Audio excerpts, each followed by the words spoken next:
Isang umaga, biglang nagchat sa akin si Kappa Girl nang napakahaba. Ang sabi niya, Tito Dugs, mag-sleepover kami ng classmate ko dyan sa bahay. Ay, kaso wala naman tayong kama. Tito Dugs, please, bili ka ng kama. Pag binili mo ako ng kama, kamukha mo si Daniel Padilla.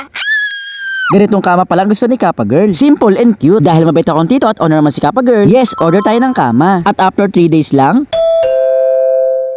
may nagdoorbell na nga sa bahay ko. Pagbukas ko nga ng pintuan, ay sobrang nagulat ako. Dumating na to order kong kama. Ang kaso lang hindi pa buo. Pero okay lang kasi meron naman kasamang foam. Kompleto na, meron ka ng foam, meron ka pang kama. Eto nga at binuhat ko na. Idiniretso ko na nga agad pala dito sa kwarto. Kasi kung sasala pa ako magbubuo ng kama, ganoon din hilahin o bubuhatin ko din papasok ng kwarto. At baka mamaya buo na, hindi ko pa maipasok sa pintuan. Eto nga pala ang loob ng kwarto namin. Makikita niyo wala kaming kama, sa sahig lang kami nahiga. Sasabi kong tamang-tama lang itong request ni Kappa Girl na kama. Eto nga at binuksan ko na itong laman ng kahon. Nakita ko na nga itong mga parts ng kama. Mabigat nga pala siya kasi bakal ang mga parts. At nung nakita ko itong instruction, buti naman madali yan dahil 4 na step lang. Bago nga pala ako magsimula magbuo ng kama, ilalabas ko muna lahat ng parts para malaman ko kung sakto ba o may kulang. At mabuti naman ay sakto lang. May pasobra pa nga mga tornilyo. Inalis ko na nga din pala tong kahon. Eto na, ready na mga parts. Kaya naman tara, buuin na natin. Ang first step nga pala o ang step 1. Hindi ko sure kung tama kung headboard ba ang tawag dito. Pinakaunahan ng kama. Basta yung sa bandang ulunan. Basta ito ang una kong binuo. Bali magkabilaan pala yan, left and right. Kinakabit ko lang tong paan niyang kahoy. Ito sa pinakaulong bakal ng kama. Mini-make sure ko na may higpit ang pagkakalagay ko ng tornilyo. Okay, eto na, tapos na tayo sa headboard. Kaya naman nalagay ko muna to sa tabi dahil meron pang isa. Itong pangalawa naman, ito naman yung sa paanan. Kung headboard ang tawag sa ulunan, siguro ito naman ay footboard. Ganun lang din, same procedure. Kinakabit ko lang din yung paang kahoy sa kaliwa at kanan. Siyempre dapat lagi natin may make sure na may higpit talaga. Siyempre napaka-importante dito dahil ito yung paa. Bali itong headboard tsaka footboard ay step 1 pa lang. Ito nga, finish na natin ang dalawang board. Kaya naman diyan ka muna ulit sa tabi. Grabe nga no, pinagmamasdan ko, ang laki pala. Dapat pala single bed na lang bili ko, kay Kappa Girl lang naman to. Okay, tapos na tayo sa step 1. Next naman tayo sa step 2. Dito na tayo sa katawan. Pinagdikit ko nga lang pala tong katawan gamit tong support. Support yata ang tawag dito. Kasi pala 30 siya na meron dalawang butas. Doon ipapasok yung tornilyo para magdikit tong dalawang katawan. Siyempre ganun ulit kaliwat kanan. Bali itong nilalagay ko sa gitnang T-support. Para ito yung naging pinakapangatlong paa ng kama. Ayan o, natayo na siya kasi meron na siyang paa sa gitna. Next naman itong part 2 ng step 2. Lalagay naman tayo ng bakal dito sa pinakagitna. Siyempre hindi lang size sa mga merong support. Ito palang bakal na nilalagay ko sa gitna. Ito yung pinaka-support ng kama sa gitna. Hindi kasi ilalagay yung mga iba pang paa ng kama. Ay grabe mga kadigot, mukha lang madali pero sobrang nakakapagod to. Malapit na naman matapos at dito na tayo sa step 3. Dito sa step 3, kukonek natin yung katawan sa pinaka-headboard. Dito ginamit ko yung mga malaking tornilyo. Yung kasi nasa instructions eh. At yun naman talaga ang kailangan kasi ito yung pinaka-foundation o ito yung pinaka-kapitan ng kama. Siyempre kaliwat kanan din yun. Pagkatapos sa headboard, dito naman sa footboard. Ito na nga pala ang pinaka-last step ko. Kasi ito na yung pinaka-last na pinag-connect natin itong kama. Bali dito nga pala sa part na to, dito yung pinaka-maraming tornilyo na inilagay. Then ito na nga at finish na. Grabe o, sobrang laki pala ng kama na to. Naku, tuwang-tuwa siguro si Kappa Girl pag nakita niya to. Kasi ang ganda din ng kulay, diba kulay itim aesthetic. Sobrang nakakapagod buhay pero worth it naman. Siya tapusin na nga natin. Siyempre kung may kama, dapat meron din foam. Ito nga, binuksan ko na yung foam at tinanggal ko na yung plastic. Grabe dahil nga bago sobrang bango. Pagkatapos ko tanggalin yung plastic, ito nga dadalhin ko na sa kwarto. Grabe, hindi nga makapaniwala kasi pagkalagay ko itong foam. Ay grabe, sukat na sukat to. Parang pinasadya, saktong-sakto. Sobrang sarap mahiga. At magpagulong-gulong, sakto lang kasi yung tigas at lambot ng kama.